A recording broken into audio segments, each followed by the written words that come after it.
On comprime ce gaz 600 fois et on le transporte à travers l'océan dans un thermos grand comme un stade.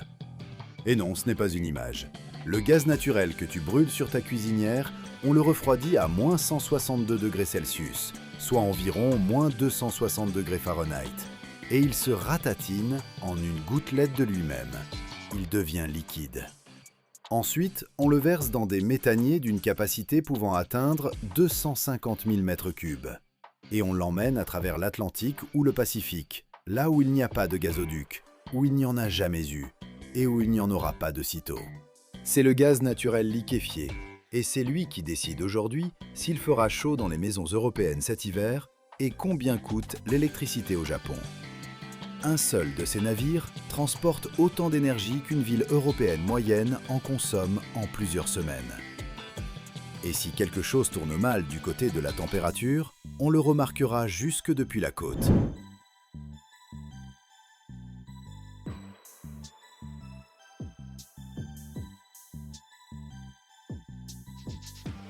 Au départ, tout paraît simple. Le gaz naturel, c'est un mélange dominé par le méthane. À l'état normal, il prend énormément de place, comme l'air dans une pièce. Pour le transporter à moindre coût, il faut soit le comprimer jusqu'à une pression où chaque mètre cube devient minuscule, soit le forcer à devenir liquide. Pour les longues traversées maritimes, on a choisi la seconde solution, le gaz naturel liquéfié. Liquéfier, ça veut dire refroidir le gaz jusqu'à environ moins 160 degrés Celsius, à peu près moins 256 degrés Fahrenheit. Le procédé ressemble à une longue chaîne de machines, de tuyaux et de vannes intelligentes. On débarrasse d'abord le gaz de ses impuretés, les hydrocarbures plus lourds que le méthane, le dioxyde de carbone, le sulfure d'hydrogène et l'eau. Pourquoi ? Parce que la glace, la corrosion et les mélanges explosifs ne font pas bon ménage avec un transport efficace. Ensuite, on comprime le gaz. Sous haute pression, sa température monte. Alors il faut le refroidir de nouveau, et ainsi de suite, en plusieurs étages. Dans les cycles industriels, on utilise d'autres liquides et d'autres gaz comme fluides frigorigènes. Ils absorbent la chaleur et finissent par faire passer le méthane à l'état liquide. Les étapes sont simples, mais le matériel, lui, n'est pas fait pour le garage de Monsieur Tout-le-Monde. Pour te donner une idée de l'échelle, un seul mètre cube de gaz liquéfié contient à peu près 600 mètres cubes de gaz à l'état gazeux. Autrement dit, un méthanier qui transporte 100 000 mètres cubes de gaz liquéfié transporte en réalité 60 millions de mètres cubes de gaz. Oui, de quoi remplir une petite ville. C'est pour ça que ces navires sont si énormes. Leurs cylindres blancs et leurs cuves sphériques ressemblent à des dômes lunaires posés sur l'horizon du port. Parlons-en de ces cuves.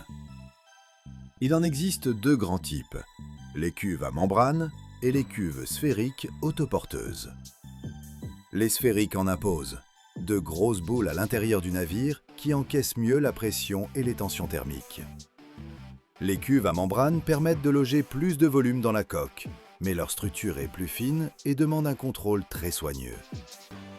Les deux types possèdent une isolation thermique de quelques dizaines à quelques centaines de millimètres d'épaisseur et gardent le froid pendant des dizaines de jours. Sinon, toute la cargaison finit par s'évaporer petit à petit.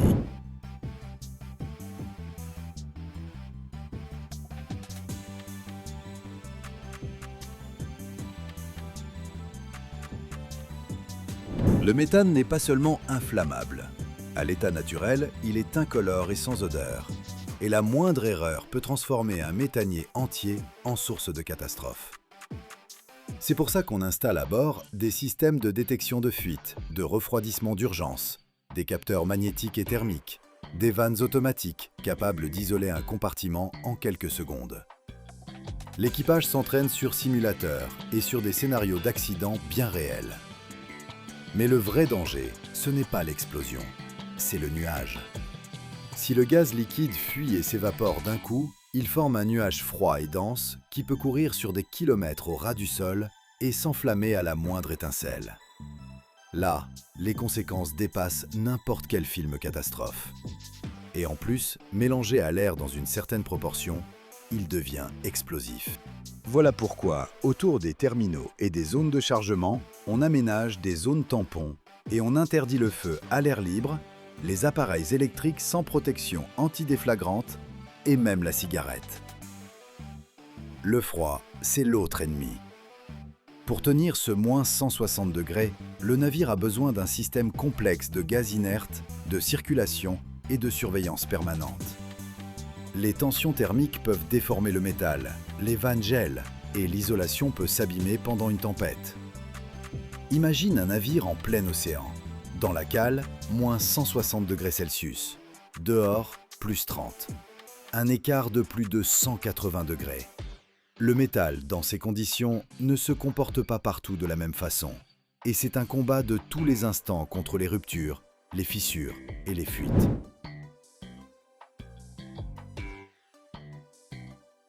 Le gaz liquéfié coûte cher à produire, mais l'infrastructure coûte encore plus cher. Construire une usine de liquéfaction, ça se compte en milliards d'euros. Bien sûr, les entreprises parlent d'un retour sur investissement en quelques années, mais les investisseurs observent de près. Les marchés bougent, la politique s'en mêle, les concurrents dressent leurs propres terminaux. Et le transport, c'est un poste de dépense à part. Location des méthaniers, assurance, sécurité de la cargaison en route et dans les ports, escorte, entretien. Il n'est pas rare que la logistique coûte plus cher que le gaz lui-même. Pourquoi seule une poignée d'usines dans le monde font ça à très grande échelle? Parce que la technologie et les investissements sont coûteux et compliqués. Il faut des ports adaptés, de vastes surfaces pour les opérations de chargement et de déchargement, une main-d'œuvre qualifiée et des autorisations environnementales. Ajoute la politique, car l'approvisionnement en énergie devient souvent un levier diplomatique. Et tu obtiens un mélange qui n'ouvre à personne les portes du marché en une seule année. Même la construction d'un seul grand terminal peut prendre des années, parfois plus de 5 ans, entre les plans et les premières livraisons. Pas étonnant donc que les joueurs soient si peu nombreux dans cette partie.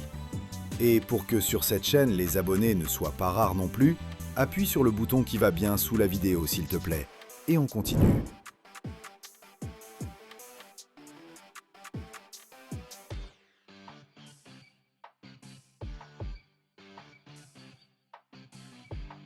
Le côté technique de la liquéfaction.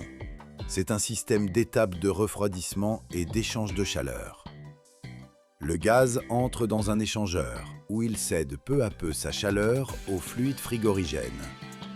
Ces fluides passent eux-mêmes par des compresseurs et des détendeurs, changent d'état pour assurer le niveau de température voulu. À l'étape finale, le gaz se condense en liquide et on l'évacue vers des réservoirs à double système de protection. Si quelque chose déraille, l'automatisme bascule les circuits et déclenche le refroidissement d'urgence. Pour le non-spécialiste, c'est utile à savoir. Dans les cycles industriels, on utilise souvent plusieurs modes de refroidissement à la suite, chacun se chargeant de températures de plus en plus basses. C'est comme un escalier, où chaque marche a son fluide et ses propres règles. L'ironie du procédé, c'est qu'on dépense des tonnes d'énergie pour rendre le gaz compact et plus facile à transporter, puis, au moment de le consommer, on dépense encore de l'énergie pour remonter la température et le ramener à l'état gazeux. Souvent, une partie de cette énergie se perd, et une partie de cette économie tient à un équilibre malin. Construire les usines près des lieux d'extraction ou traverser d'un continent à l'autre, ce sont la politique, le climat et les prix de l'énergie qui tranchent.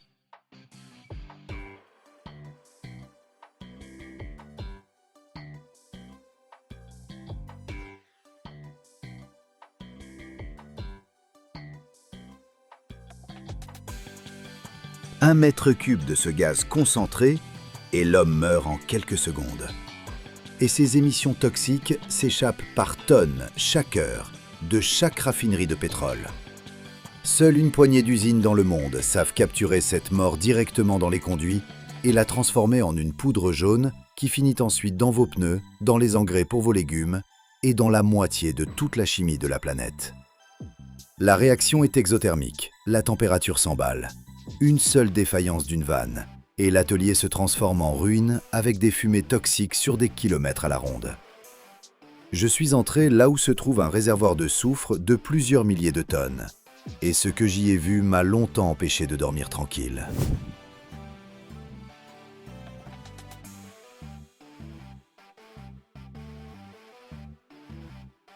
À l'échelle mondiale, plus de 90% de tout le soufre élémentaire recherché par l'industrie est récupéré précisément à partir de gaz soufrés dans les complexes pétrochimiques et les usines de traitement du gaz.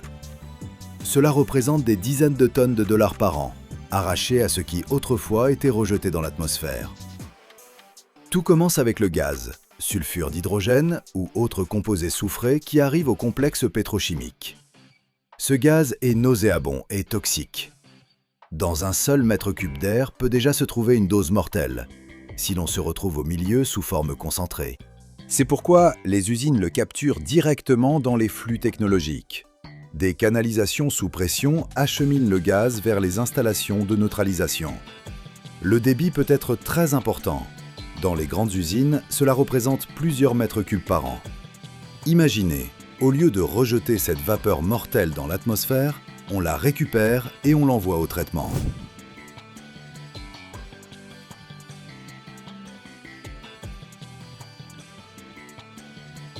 La première étape consiste à purifier le gaz de ses impuretés. La pureté de la matière première initiale est essentielle, car les impuretés peuvent obstruer les catalyseurs ou provoquer des explosions. Le gaz traverse des filtres et subit un refroidissement. La température chute à quelques degrés Celsius pour faire précipiter les fractions liquides. Vient ensuite le passage dans le réacteur, où le sulfure d'hydrogène se transforme en soufre. La méthode la plus courante est le procédé Claus, où le sulfure d'hydrogène est d'abord oxydé en dioxyde de soufre, puis converti en soufre élémentaire. Pour simplifier, c'est comme si une vapeur toxique se transformait en poudre jaune. Cela paraît simple, mais dans la réalité, tout est rigoureusement contrôlé. La pression dans les réacteurs atteint plusieurs dizaines de kilopascales. La température est calibrée avec précision. Et l'ensemble du processus s'effectue sous la surveillance d'ordinateurs et d'opérateurs.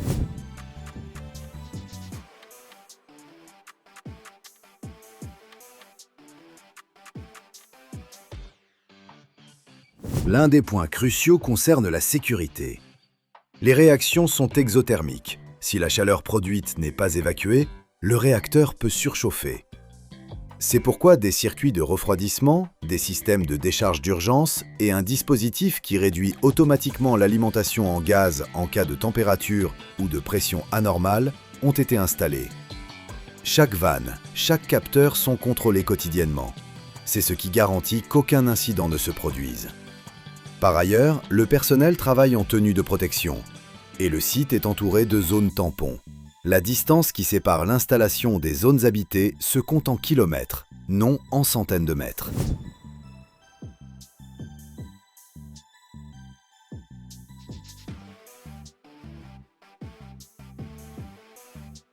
Après transformation en soufre liquide ou solide, il faut le séparer des gaz et des liquides de lavage. C'est là que commence ce qui ressemble à une véritable production. Le soufre est refroidi, se solidifie et s'accumule en grosses masses. On le broie ensuite et on le tamise à travers des cribles, en éliminant les gros morceaux et les impuretés. Le produit fini se présente sous forme de granulés ou de poudre calibrée, généralement entre 1/10 et 2 mm. Dans les grandes usines, la production quotidienne peut atteindre des milliers de tonnes. C'est un indicateur crucial, car le transport du soufre est une toute autre affaire, non sans risque. La poudre s'envole et les gros blocs sont lourds et coûteux à acheminer.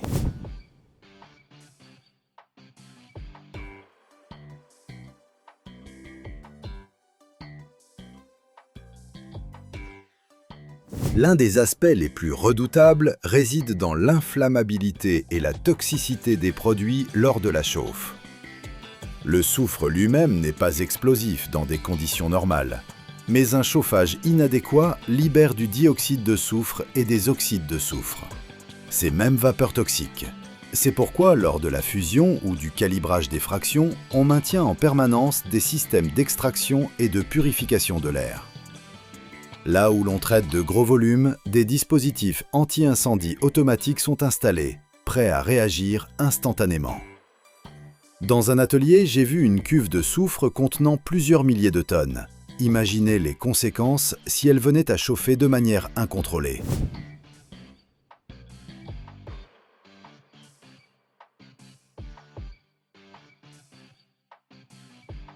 Une autre raison qui rend ces usines si rares, c'est la complexité du contrôle qualité. Le soufre destiné à l'agriculture possède des propriétés différentes de celui qui sera utilisé pour la fabrication d'acide sulfurique ou de produits en caoutchouc. Il faut donc réguler avec précision la température de cristallisation, l'élimination des impuretés et la taille des fractions. Le laboratoire analyse en permanence des échantillons. Composition chimique, point de fusion, teneur en impuretés. Tout cela par plusieurs méthodes, notamment par chromatographie en phase gazeuse. Si la qualité ne répond pas aux normes, le lot est soit refondu, soit envoyé à l'élimination. Les pertes sont colossales.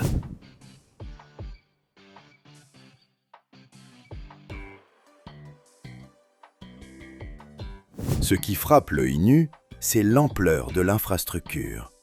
Tuyauterie géante, installation de fours, réservoirs de stockage, vastes aires pour les amoncellements de soufre.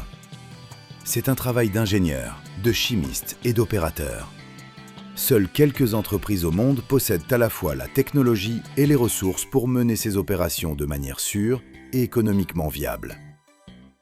La formation du personnel s'étend sur plusieurs mois, tandis que certification et contrôle réglementaire se succèdent année après année. C'est pourquoi les chiffres de production précis restent confidentiels et l'accès aux technologies demeure restreint. En fin de cycle, le soufre est conditionné, en sac de 50 kg pour les clients locaux ou en vrac dans des wagons spécialisés pour l'exportation. Le transport du soufre constitue un défi à part entière. Il faut l'isoler de l'humidité et des sources de chaleur, le protéger de la poussière. La logistique ajoute souvent un surcoût final qui renchérit le produit. Voilà pourquoi toute usine qui se lance dans cette production doit composer avec de lourds investissements en capital, des risques et des exigences strictes en matière de sécurité du travail.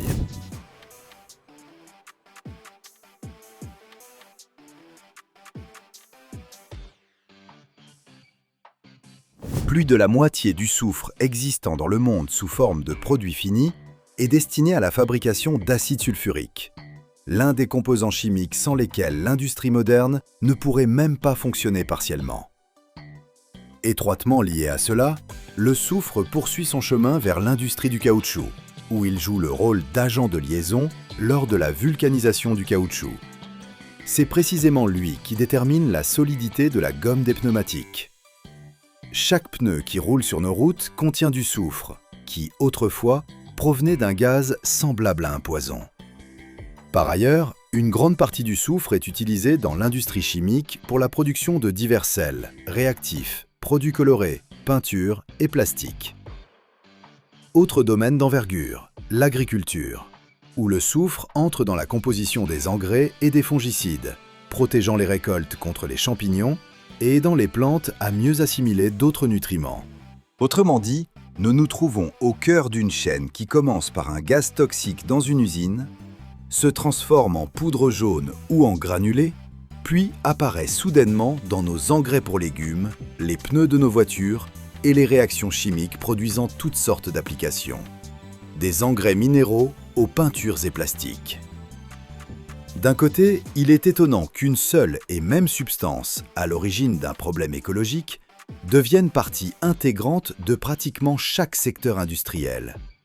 De l'autre, cela montre à quel point la production, les transports et l'agriculture sont étroitement liés à l'échelle mondiale.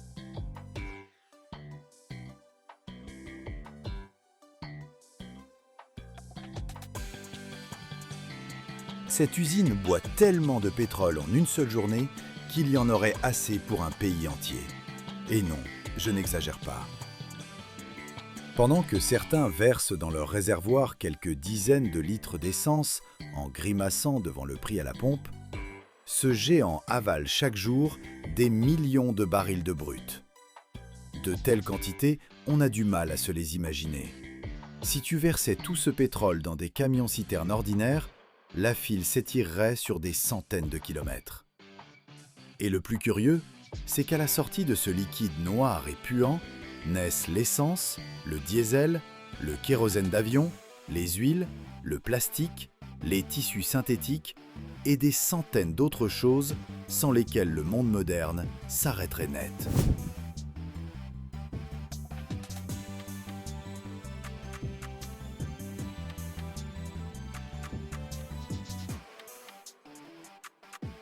Ce que tu as devant toi, c'est la plus grande raffinerie de pétrole du monde. De loin, ça ressemble plus à une ville à part qu'à un site industriel. Elle a ses propres routes, ses propres pompiers, sa propre centrale électrique. Des milliers d'employés et une telle quantité de tuyaux que même la personne qui a conçu les labyrinthes demanderait une carte. La surface du complexe se mesure en dizaines de kilomètres carrés. Quand tu le regardes d'en haut, on dirait que quelqu'un a renversé un grand jeu de construction en métal en plein désert, et puis a oublié de s'arrêter. Les tuyaux se perdent à l'horizon. Des réservoirs gros comme des immeubles alignés en rangées. Et au-dessus de tout ça se dressent les colonnes, les réacteurs et les torchères. Le pétrole arrive ici sans arrêt. Une partie par oléoduc, une autre par pétrolier, à travers le terminal maritime. Un seul de ces navires peut transporter des centaines de milliers de tonnes de brut. Quand il approche du quai, le déchargement commence. Des pompes très puissantes transvasent le pétrole dans les réservoirs. Vu de loin, on dirait qu'il ne se passe rien de spécial. En réalité, chaque seconde, des milliers de litres filent dans les tuyaux.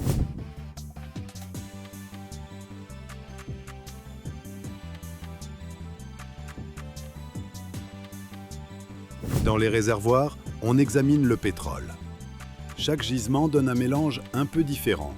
Ici, plus de soufre, là, des fractions plus légères, ailleurs, des composants lourds. Les ingénieurs doivent savoir exactement ce qu'ils ont reçu. Sinon, une usine énorme, qui vaut des dizaines de milliards de dollars, peut se mettre à tourner moins bien. Avant d'envoyer le pétrole dans les colonnes, on prélève un échantillon de chaque lot et on envoie au laboratoire. Là, on mesure la densité, la teneur en soufre, en eau, en sel, la viscosité et à quelle température il commence à bouillir. Pour ça, on utilise des appareils comme des spectromètres et des chromatographes. Ils montrent vite ce qui est arrivé à l'usine et à quoi il va falloir s'attaquer. Si le mélange n'est pas le bon, les techniciens changent le mode de traitement avant même que le brut continue sa route. Après l'analyse, la matière première part vers le cœur de l'usine, les colonnes de distillation. C'est ici que commence l'étape la plus importante de tout le processus. De loin, les colonnes ressemblent à des gratte-ciel géants en métal. Certaines atteignent plus de 100 mètres de haut. À leurs pieds, une personne ressemble à une fourmi à côté d'un château d'eau. Le pétrole entre dans des fours spéciaux où on le chauffe à plus de 350 degrés Celsius. Ensuite, le mélange brûlant entre dans la colonne. Et à partir de là, c'est la physique qui commande. Chaque composant du pétrole bout à une température différente. Les plus lourds restent en bas, les plus légers montent. À l'intérieur de la colonne se produit une vraie séparation de cet énorme cocktail chimique en ses différentes parties.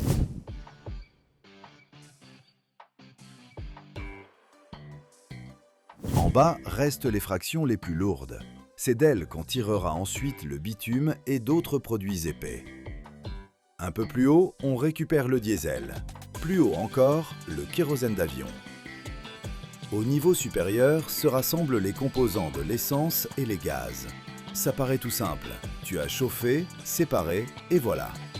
Mais si c'était si facile, les raffineries ne coûteraient pas des dizaines de milliards de dollars. Le souci, c'est que ces fractions n'ont pas encore une qualité suffisante. C'est pour ça qu'elles passent par toute une chaîne d'installations supplémentaires. Regarde par exemple l'unité de craquage catalytique. Ici, les grosses molécules sont littéralement cassées en morceaux plus petits. Pour faire très simple, les ingénieurs prennent les composants lourds et les transforment en carburant plus précieux. Au fond, l'usine a appris à tirer plus d'essence de la même quantité de pétrole. Joli, pas vrai? À côté travaillent les unités de désulfuration. Avant, les gens brûlaient simplement du carburant plein d'impuretés et se demandaient pourquoi les retours ressemblaient à une expérience de chimie pour élèves particulièrement casse-cou. Les normes d'aujourd'hui sont bien plus sévères. C'est pour ça qu'on retire le soufre avant que le carburant arrive au consommateur. Le système de sécurité impressionne aussi. Partout, tu vois des capteurs, des caméras, des vannes automatiques et des systèmes de surveillance. Dans une usine pareille, même une petite fuite peut vite tourner à la catastrophe. C'est pour ça qu'il y a ici des centres de contrôle qui tournent 24 heures sur 24. Sur des écrans énormes, les opérateurs voient la température, la pression et les débits en des milliers de points à la fois. Le moindre écart est repéré sur le champ.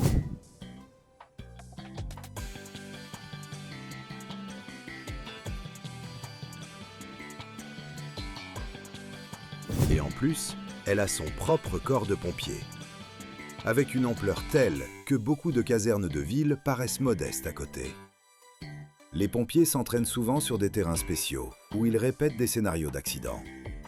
Le plus curieux, c'est qu'une bonne partie de l'énergie qui fait tourner le complexe est produite à l'intérieur même de son terrain.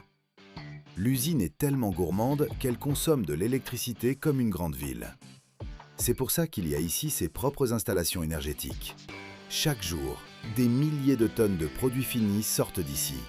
Une partie va aux stations-service, une autre à l'aviation, une autre devient matière première pour l'industrie chimique. Quand quelqu'un achète une bouteille en plastique, une veste synthétique ou un pneu neuf pour sa voiture, très souvent son histoire a commencé justement dans des endroits comme celui-ci. Toute cette mégapole de métal existe pour une seule chose: transformer un liquide noir et épais en produits sans lesquels l'humanité n'a pas encore appris à vivre. Oui, le monde passe peu à peu à de nouvelles sources d'énergie. Oui, les voitures électriques deviennent plus populaires. Mais pour l'instant, ce sont justement ces usines qui restent parmi les sites les plus importants de la planète. La plus grande raffinerie du monde, c'est le complexe de la ville de Jamnagar en Inde. Cette usine traite plus d'1 200 000 barils de pétrole par jour. Ça fait environ 190 millions de litres de brut chaque jour. Le complexe occupe près de 7500 acres de terrain, plus de 30 km². Par sa surface, il est plus grand que beaucoup de villes.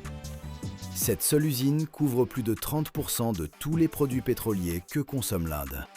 Une partie du pétrole qui arrive ici est tellement lourde et sale que certaines raffineries ne veulent même pas s'en occuper. Mais c'est justement là-dessus que les propriétaires gagnent le plus. Ils achètent de la matière première moins chère, puis, avec des installations complexes, la transforment en essence, en diesel et en carburant d'avion. Lequel de ces faits t'a le plus surpris aujourd'hui? Et est-ce que ça t'a donné envie de visiter l'Inde?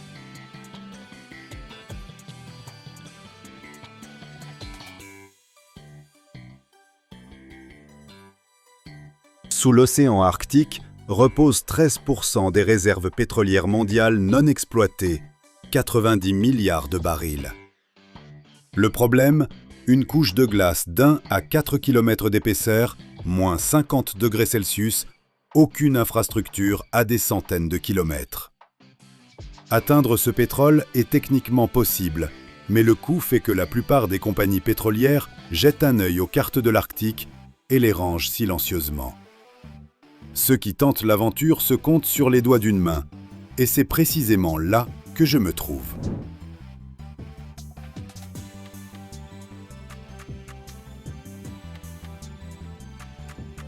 Je commence par le plus important. Pourquoi c'est si rare et dangereux? Sous les calottes arctiques se cache beaucoup de pétrole, mais y accéder signifie travailler à plusieurs dizaines de degrés sous zéro, où la glace épaisse de plusieurs kilomètres pèse constamment sur les structures, et où tout accident menace directement l'écosystème fragile. Le forage sous la glace exige une ingénierie extrêmement complexe. Plateformes spéciales renforcées, systèmes sous-marins sophistiqués et surveillance permanente 24 heures sur 24. Sur site, l'échelle frappe immédiatement. Énormes tours de forage, tuyaux massifs, réservoirs gigantesques, grues titanesques. Tout supporte des tonnes et fonctionne là où la moindre erreur coûte cher. Le processus commence par la prospection géologique. Relevé sismique précis qui révèle la couche pétrolière, puis forage d'un puits vertical ou incliné à travers glace et roches jusqu'au gisement profond. La colonne atteint des centaines de mètres. Les outils travaillent sous des centaines de barres de pression. Le contrôle de pression est absolument décisif pour éviter toute éruption catastrophique.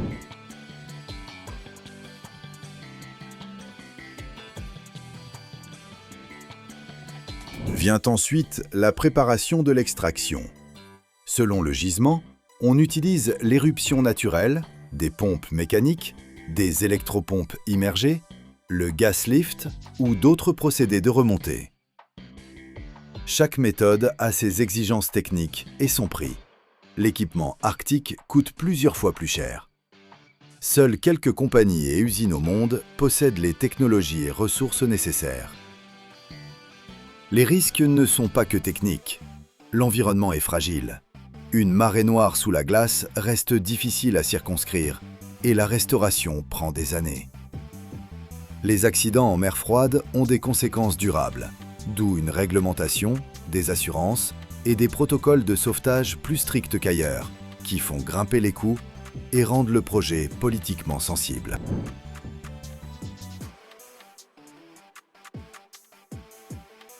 Je vois des hommes en combinaisons épaisses qui vérifient vannes et capteurs, chaque geste consigné, chaque tuyau documenté. Pour le spectateur YouTube, c'est un reportage d'aventure. Mais derrière la caméra, une équipe d'ingénieurs travaille avec une précision absolue. J'aime expliquer simplement.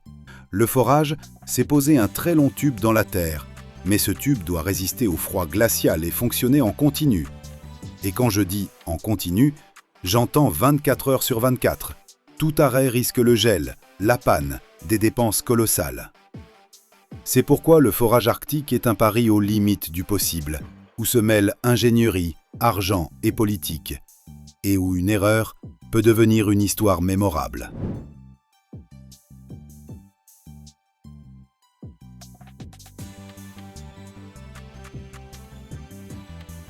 Ce dont les brochures pétrolières ne parlent jamais, c'est la glace en mouvement. La banquise arctique dérive, exerçant une pression de 200 à 500 tonnes par mètre linéaire sur toute structure. Pas une métaphore, une charge réelle qui plie l'acier des plateformes offshore comme du carton. C'est pourquoi les plateformes arctiques ont des coques coniques. La glace monte sur le cône, s'élève et se brise sous son propre poids, évitant la pression horizontale. Cela semble élégant, mais le réaliser en métal de 50 à 70 mm d'épaisseur à des températures rendant l'acier fragile, c'est un défi d'ingénierie qui a demandé des décennies.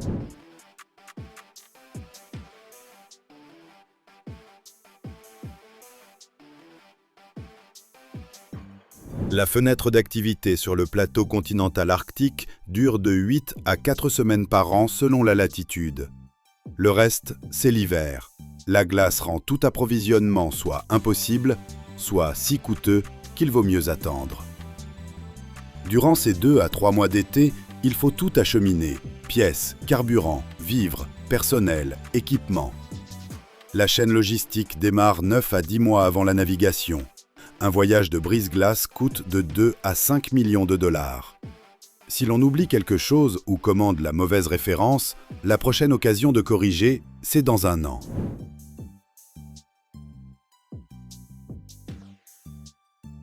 Le pétrole extrait doit bien aller quelque part.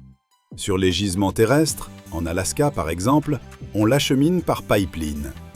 Mais poser une conduite à travers le pergélisol est un défi. Le pétrole réchauffe le tuyau, le sol gelé dégèle, le tuyau s'affaisse et se rompt. On installe donc la conduite sur des supports de 1 à 2 mètres de hauteur pour que la chaleur du pétrole ne touche pas le sol. Le pipeline Trans-Alaska, long de 800 km, est monté exactement ainsi, non par choix esthétique, mais par nécessité technique. Sur les gisements offshore, le pétrole est chargé directement depuis la plateforme dans des pétroliers de classe glace via des tuyaux immergés. La classe glace, c'est une coque en acier de 25 à 40 mm d'épaisseur, une étrave renforcée et des moteurs de 3 à 50 MW, permettant aux navires de se frayer seuls un chemin à travers une banquise de 2 mètres d'épaisseur.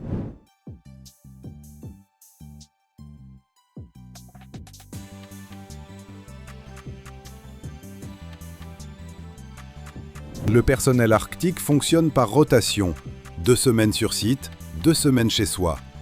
L'acheminement par hélicoptère est le seul moyen possible. Un vol de la base côtière vers la plateforme, 150 à 300 km par temps arctique, n'est pas un horaire, mais une tentative prudente. La fenêtre météo s'ouvre et se ferme plusieurs fois par jour. Les gens attendent des heures, parfois des jours. Si quelqu'un tombe malade sur la plateforme, l'évacuation prend 4 à 8 heures minimum contre 20 minutes en ville. Le bloc médical est équipé comme un petit bloc opératoire pour cette raison précise. Je termine cette visite avec le sentiment d'avoir vu quelque chose de rare. Non parce que c'est beau, mais parce que c'est complexe, coûteux et dangereux. C'est exactement ce qui rend le sujet extraction pétrolière sous la glace captivant. Ici, chaque mètre de tuyau et chaque valve compte.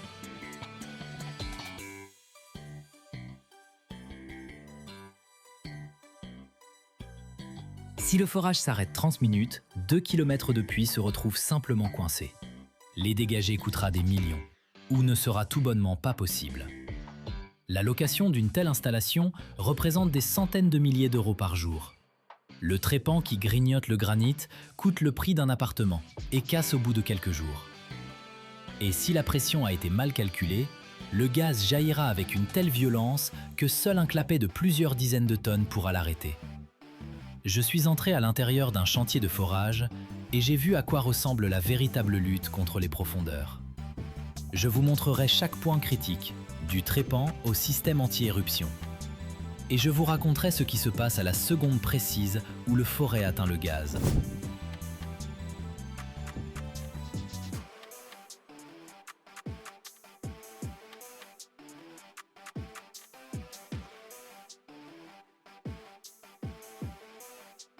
Je me tiens à côté de la tour de forage, et elle ressemble à un immeuble de plusieurs étages fait d'acier. Sa hauteur, environ 40 mètres. Tout en haut, un système de poulies et de câbles actionne sans relâche les tiges de forage, les montants et les descendants. Chaque tige pèse plusieurs centaines de kilos. On les assemble l'une après l'autre, et toute cette chaîne métallique s'enfonce progressivement dans le sol. Lorsque la profondeur atteint plusieurs kilomètres, le poids total de la colonne de tige peut dépasser les 200 tonnes. Le forage commence dans un calme relatif. Les premières dizaines de mètres se franchissent rapidement. Le trépan broie littéralement la terre et les roches tambrent. Mais plus on descend, plus cela se complique. À quelques centaines de mètres de profondeur, la température commence à grimper. À plusieurs kilomètres sous terre, elle peut dépasser 150 degrés. Et ce n'est pas seulement un problème pour les hommes. La chaleur fait surchauffer l'équipement, use plus vite les têtes de forage et le métal se dilate.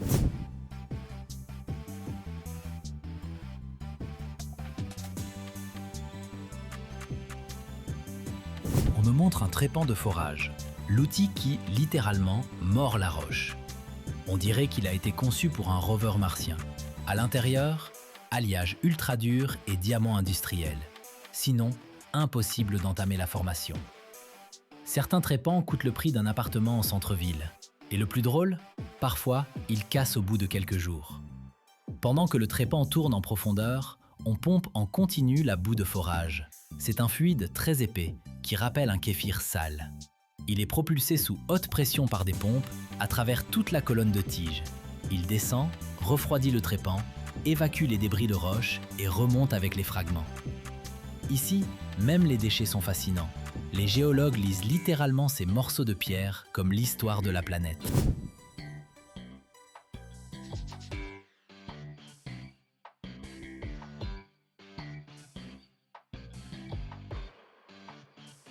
Et c'est là que la tension monte d'un cran. Sous terre, la pression change en permanence. Si la boue de forage devient trop légère, le gaz ou le pétrole peuvent jaillir brutalement. Si elle est trop lourde, la roche risque de se fracturer et le puits de s'effondrer. C'est pourquoi les opérateurs ne quittent pas leur capteur des yeux. Sur les écrans, les chiffres clignotent sans cesse. Pression, température, vitesse d'injection, charge sur le trépan. On a l'impression que ces hommes pilotent simultanément une usine et un lancement spatial. On me conduit maintenant vers le véritable cœur de toute la plateforme de forage, le système de traitement de la boue. Ici, le vacarme est tel que vos propres pensées semblent un murmure lointain. Tout vibre, tremble et menace de vous arracher les plombages. Vous voyez remonter du puits une véritable bouillie noirâtre. C'est la boue de forage, qui revient tout juste de 500 mètres de profondeur. Elle est chaude, elle sent la chimie, et elle est littéralement bourrée de débris rocheux que les dents d'acier du trépan viennent de broyer. C'est le sang vital du puits, et si elle cesse de circuler ou se charge de déchets, toute cette coûteuse machinerie se transforme en cercueil d'acier enfoui sous terre.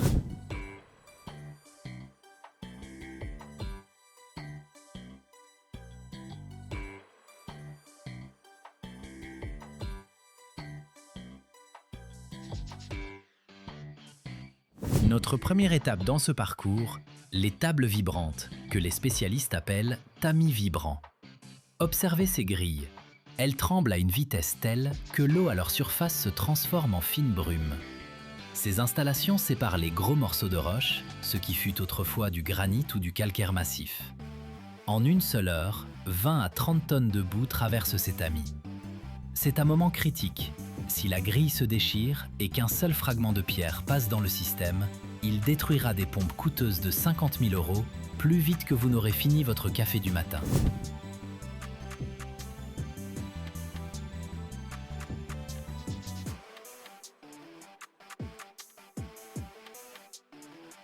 Ensuite, ce flux boueux arrive dans les centrifugeuses. Vous voyez ces tambours qui tournent à 3000 tours par minute ? Ici, c'est de la physique pure. Les particules lourdes de sable et d'argile sont plaquées contre les parois par la force centrifuge et expulsées, tandis que le liquide propre reste à l'intérieur. En 24 heures, des centaines de tonnes de ce mélange passent à travers ce système. C'est un processus d'une intensité incroyable, car la solution doit devenir parfaitement pure pour redescendre lubrifier le trépan en grande profondeur. Parlons maintenant du conflit principal et du pire cauchemar de tout foreur, l'arrêt du processus. Si le système de nettoyage s'immobilise ne serait-ce que 30 minutes, les débris rocheux à l'intérieur du puits commencent à sédimenter et coincent tout simplement la colonne de forage. C'est ce qu'on appelle le coincement. Pour dégager ce métal prisonnier, il faut parfois dépenser des millions d'euros, voire abandonner complètement le puits et tout recommencer à zéro. Voilà pourquoi ces machines fonctionnent sans interruption, 24 heures sur 24, sans pause déjeuner ni temps de sommeil. Nous sommes dans un lieu où chaque seconde de vibration économise des milliers de billets dans la poche du propriétaire. C'est un travail très sale, bruyant, mais d'une finesse technologique remarquable, où le métal et la chimie sauvent le projet de la ruine financière.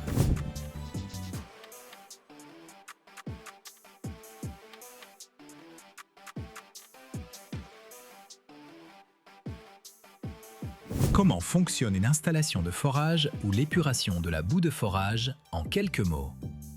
Vous assistez en temps réel au combat bien réel de l'homme contre les entrailles de la planète. C'est une opération technique où la moindre défaillance se paie au prix fort. Poursuivons notre visite, car la boue épurée est déjà prête à replonger dans les ténèbres des profondeurs, où un véritable enfer l'attend. Autre chose qui m'a véritablement frappé, la lenteur parfois du forage. Au cinéma, on a l'impression qu'un puits, c'est on perce et c'est fini. En réalité, franchir 1 kilomètre peut prendre des semaines. Si la roche est dure, le trépan n'avance parfois que de quelques mètres par heure. Et puis tout s'arrête. On remonte plusieurs kilomètres de tige, on change le trépan et on redescend l'ensemble. Cela prend de nombreuses heures. Et pendant tout ce temps, l'installation coûte une fortune. La location d'une grande plateforme de forage peut atteindre plusieurs centaines de milliers d'euros par jour.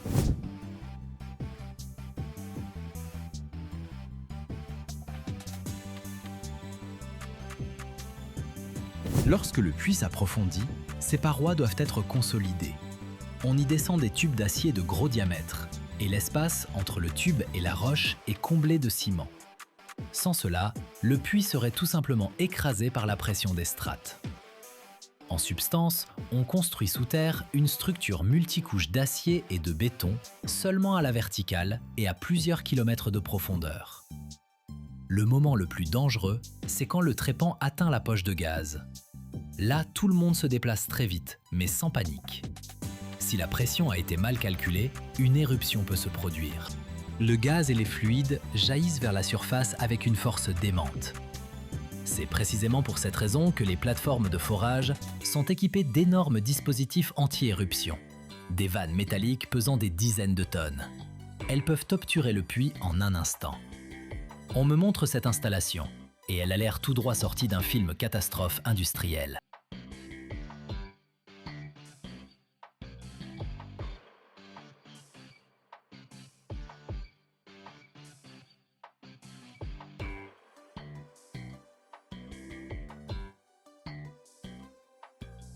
Chaque jour, près de 90 000 avions sillonnent le ciel en même temps. Non, ce n'est pas une erreur. 90 000. Et chacun d'entre eux consomme du carburant avec un tel appétit qu'un Boeing 777 sur un vol transatlantique dévore près de 80 000 litres de kérosène en un seul trajet. Tous ces vols, et il y en a plus de 30 milliards et demi par an, sont alimentés par un seul type de carburant, produit par une poignée de raffineries dans le monde entier. Si la chaîne d'approvisionnement en kérosène aviation s'arrêtait ne serait-ce qu'une semaine à l'échelle mondiale, l'aviation s'effondrerait, littéralement. Je me trouve dans une raffinerie de pétrole, et cette visite a quelque peu changé ma perception d'un billet d'avion. Je vais vous expliquer pourquoi.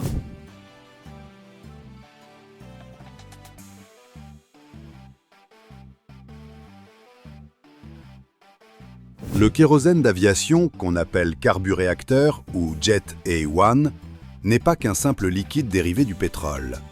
C'est l'un des produits les plus rigoureusement standardisés de toute l'industrie. Son cahier des charges compte des centaines de pages, et si le carburant dévie d'un seul paramètre, il ne finira dans le réservoir d'aucun avion commercial au monde. Dans le domaine du carburant, l'aviation est le contrôleur qualité le plus implacable que vous puissiez rencontrer. Tout commence avec le pétrole brut, et voici le premier point crucial. Tous les pétroles ne se valent pas pour produire du kérosène d'aviation. Un brut léger, à faible teneur en soufre, constitue la matière première idéale. Un brut lourd, disons du Venezuela ou du Canada, sera beaucoup plus difficile à raffiner et donnera un rendement moindre de la fraction recherchée. La raffinerie où je me trouve traite principalement du pétrole moyen-oriental. Il offre un meilleur rendement en fraction gazole, à partir de laquelle on fabrique le carburant pour avion. La différence entre les types de brut est tangible. Un bon pétrole donne 20 à 25% de kérosène d'aviation sur le volume total. Un brut lourd, parfois moins de 10%. Pratiquement moitié moins. D'où le prix, la pénurie et la dépendance constante de l'aviation envers certaines régions productrices.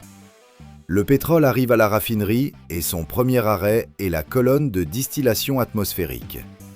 Une tour de 60 à 80 mètres de hauteur, où le brut, chauffé à 360 degrés, est séparé en fractions selon leur température d'ébullition. En bas, le mazout lourd et le bitume. Au milieu, le gazole et la fraction kérosène. En haut, l'essence et les gaz. Le kérosène d'aviation, c'est précisément cette partie médiane qui s'évapore puis se condense à une température bien déterminée.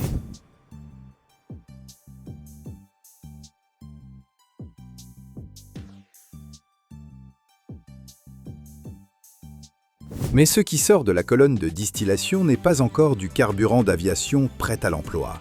C'est un distillat brut, bourré de composés soufrés, d'hydrocarbures aromatiques et de tout ce qu'on ne veut surtout pas voir dans le réservoir d'un avion. L'étape suivante, l'hydrotraitement. Le distillat est mélangé à de l'hydrogène et traverse un réacteur à une température d'environ 370 degrés et une pression de près de 40 atmosphères. À l'intérieur du réacteur se trouve un catalyseur à base de cobalt ou de molybdène qui pousse les composés soufrés à réagir avec l'hydrogène pour se transformer en sulfure d'hydrogène. lequel est ensuite éliminé. La teneur en soufre du kérosène aviation final ne dépasse pas 0,3% en masse. Certaines nouvelles normes sont encore plus strictes. Pourquoi si peu de soufre? Parce qu'en brûlant dans le moteur, les composés soufrés forment des acides qui détruisent les aubes de turbine. Or, une aube de turbine de réacteur, c'est une pièce en superalliage de nickel fabriquée à une température proche du point de fusion du métal lui-même et qui coûte au minimum 10 000 €. Personne n'a envie d'accélérer leur usure à cause du soufre dans le carburant. L'équation est simple. Carburant plus pur égale durée de vie prolongée du moteur, donc moins de frais de maintenance.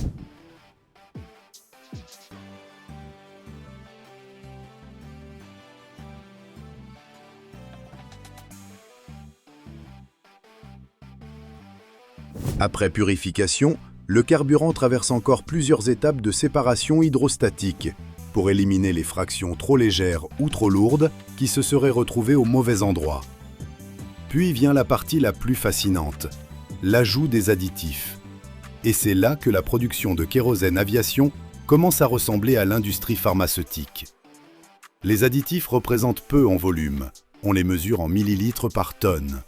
Mais chacun remplit une fonction précise. Les antioxydants empêchent le carburant de s'oxyder pendant le stockage et de former des dépôts résineux qui colmatent les filtres à carburant. Les inhibiteurs de corrosion protègent les réservoirs en acier et les canalisations. Le dissipateur statique, un additif que je considère comme le plus sous-estimé de tous, réduit l'accumulation d'électricité statique lors du pompage. En transférant plusieurs centaines de tonnes de kérosène par an, sans cet additif, la tension statique pourrait atteindre des milliers de volts. Une étincelle et du carburant, mauvaise combinaison. Ce petit additif chimique empêche littéralement des explosions au quotidien et personne n'en a conscience. Il existe encore un autre additif obligatoire, l'antigel. Le kérosène aviation doit rester liquide à une température de moins 47 degrés Celsius.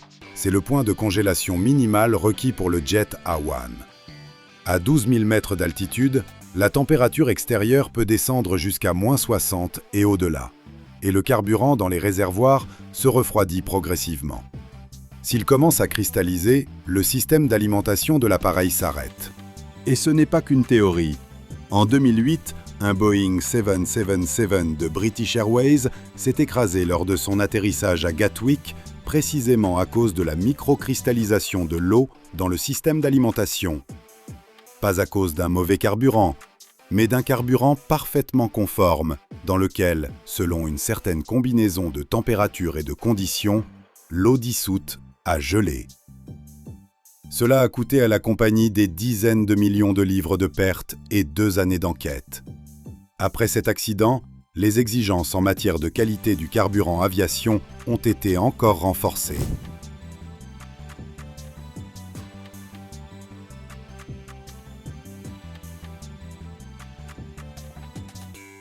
Le contrôle qualité dans cette raffinerie constitue un laboratoire à part entière, équipé pour plusieurs millions d'euros. Chaque lot de carburant aviation subit plus de 30 analyses. On vérifie la densité, on vérifie la viscosité. Elle détermine la capacité du carburant à circuler correctement dans les injecteurs du moteur à basse température. On vérifie le point d'éclair.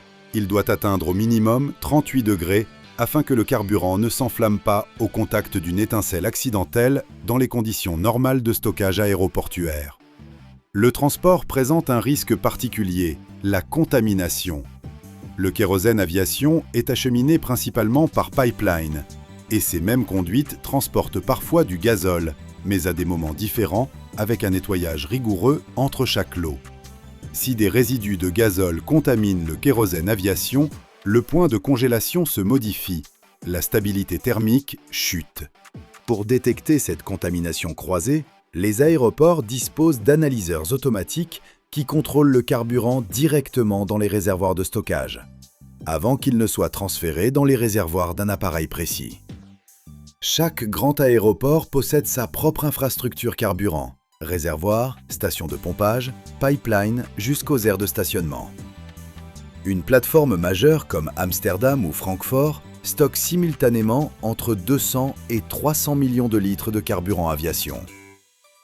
Il ne s'agit pas d'une réserve stratégique, c'est simplement le tampon opérationnel quotidien pour que l'aéroport ne dépende pas des livraisons journalières en provenance de la raffinerie.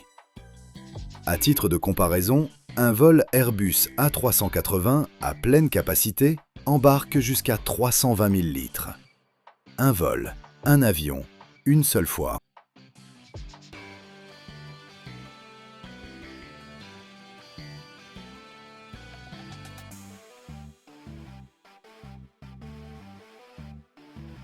Si je vous disais que chaque litre d'essence contient des traces de vie qui existaient sur Terre il y a des millions d'années, et que sans elles, le monde moderne s'arrêterait tout simplement.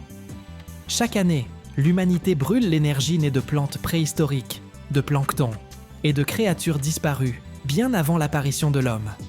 Pourtant, presque personne ne sait comment ce mélange noir et boueux, extrait à des kilomètres de profondeur, se transforme en liquide transparent, capable de faire tourner des milliards de moteurs. À l'intérieur des raffineries se déroulent des processus qui ressemblent à un chaos maîtrisé. Des températures infernales, des pressions qui déchirent le métal et des molécules qu'on brise puis réassemble. Et si vous restez avec nous jusqu'au bout, vous découvrirez quelle étape de la fabrication de l'essence détermine réellement si votre voiture démarrera ou non.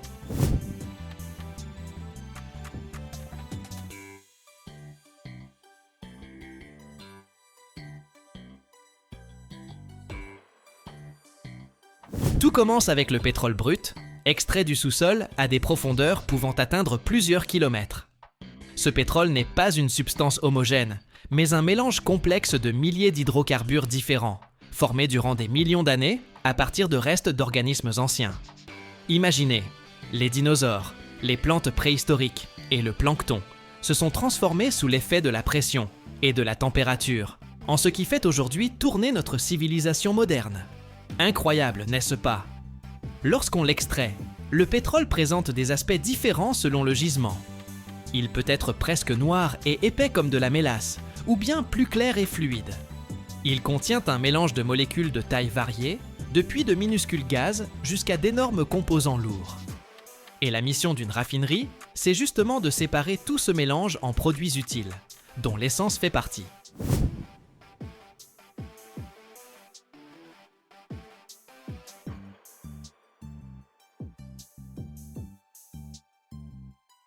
La première et la plus importante étape s'appelle la distillation fractionnée. Le pétrole est pompé dans une immense tour verticale qui peut atteindre la hauteur d'un immeuble de 15 étages. Cette tour s'appelle colonne de rectification et elle fonctionne selon un principe simple. Différentes substances bouillent à différentes températures. D'abord, le pétrole est chauffé à environ 400 degrés Celsius dans un four spécialisé.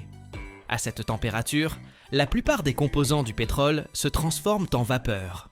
Ce mélange de vapeur brûlante est introduit dans la partie inférieure de la colonne de rectification. À l'intérieur de la tour sont installés des dizaines de plateaux horizontaux à différentes hauteurs. Et c'est là que commence la véritable magie de la séparation.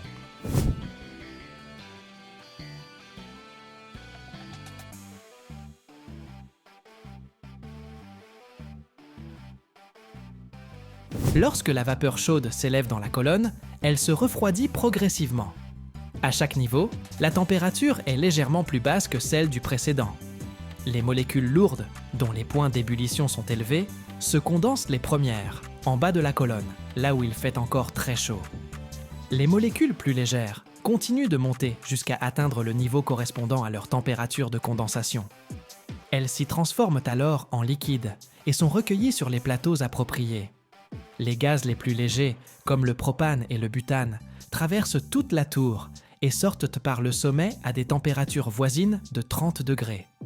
Un peu plus bas, entre 65 et 200 degrés, on récupère la fraction essence. Ce sont ces molécules qui nous intéressent.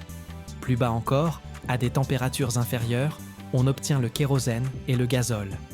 Et tout en bas reste le fioul lourd destiné aux navires, ainsi que la matière première pour l'asphalte.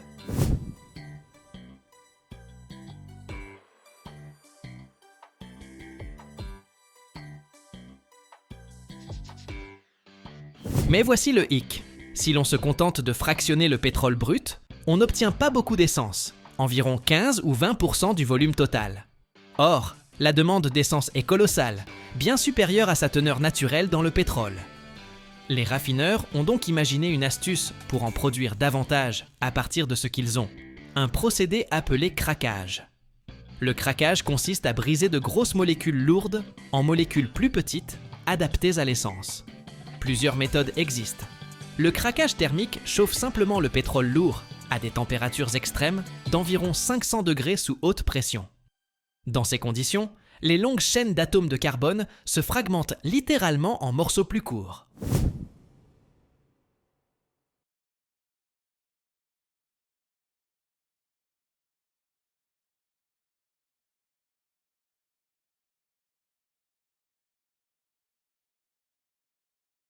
Une méthode encore plus efficace, le craquage catalytique.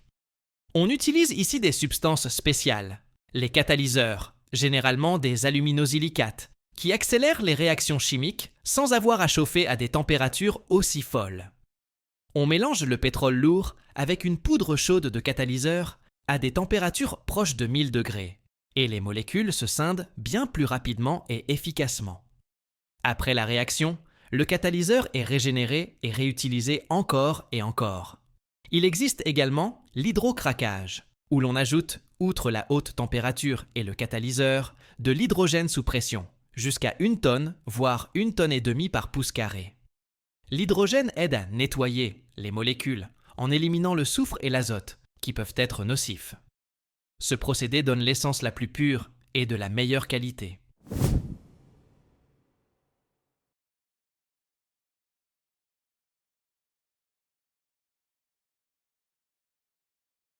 Mais même après toutes ces transformations, l'essence n'est pas encore prête à rejoindre votre réservoir.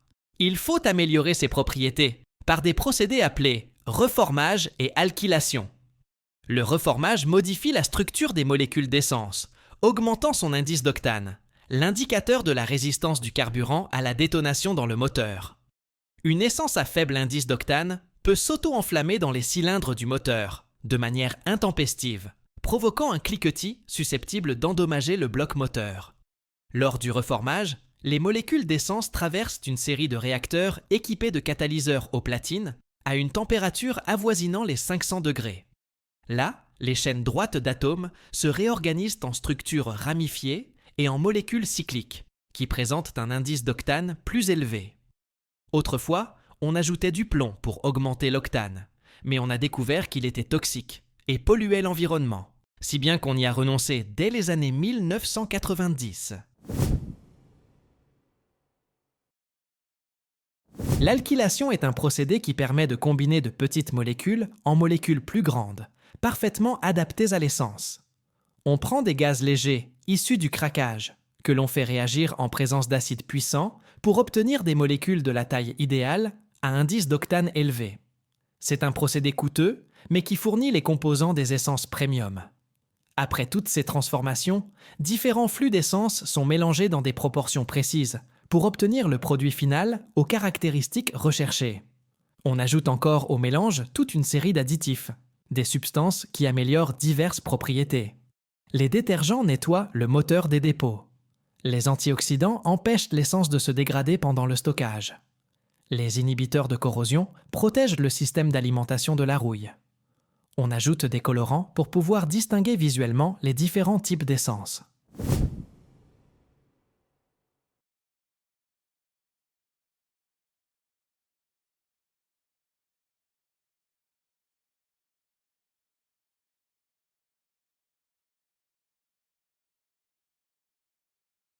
Dans de nombreux pays, on ajoute obligatoirement de l'éthanol à l'essence, un alcool fabriqué à partir de maïs ou de canne à sucre. Il représente généralement 10% du volume, parfois davantage. L'éthanol augmente l'indice d'octane et est considéré comme plus écologique, car il provient de sources renouvelables. Bien que l'on débatte encore de ses véritables bénéfices environnementaux, compte tenu de toute l'énergie dépensée pour cultiver la matière première. Il est intéressant de noter qu'à partir d'un baril de pétrole brut de 160 litres, on obtient environ 20 litres d'essence, auxquels s'ajoutent le diesel, le kérosène, les lubrifiants et d'autres produits. Rien ne se perd. Même les gaz produits au cours du processus sont brûlés pour chauffer la raffinerie elle-même ou transformés en d'autres substances utiles.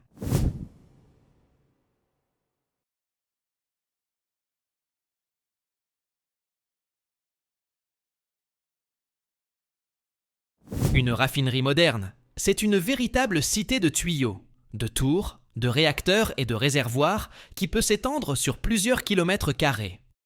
L'ensemble du complexe est piloté par ordinateur, surveillant simultanément des milliers de paramètres.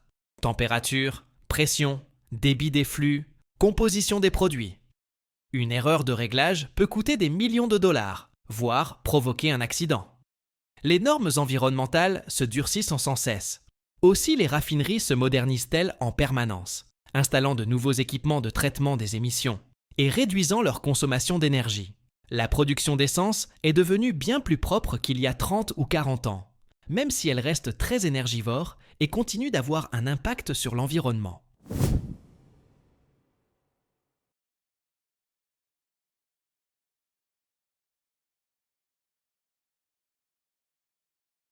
Tout ce système complexe existe pour une seule raison, vous permettre de vous arrêter à une station-service, d'insérer le pistolet dans votre réservoir et de faire le plein en quelques minutes.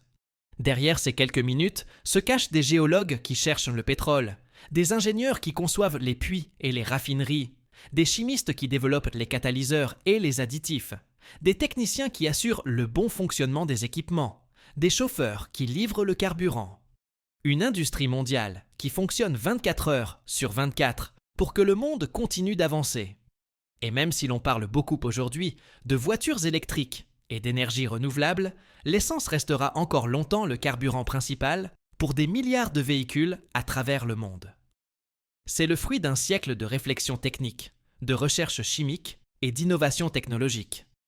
La transformation d'une matière organique millénaire en énergie moderne.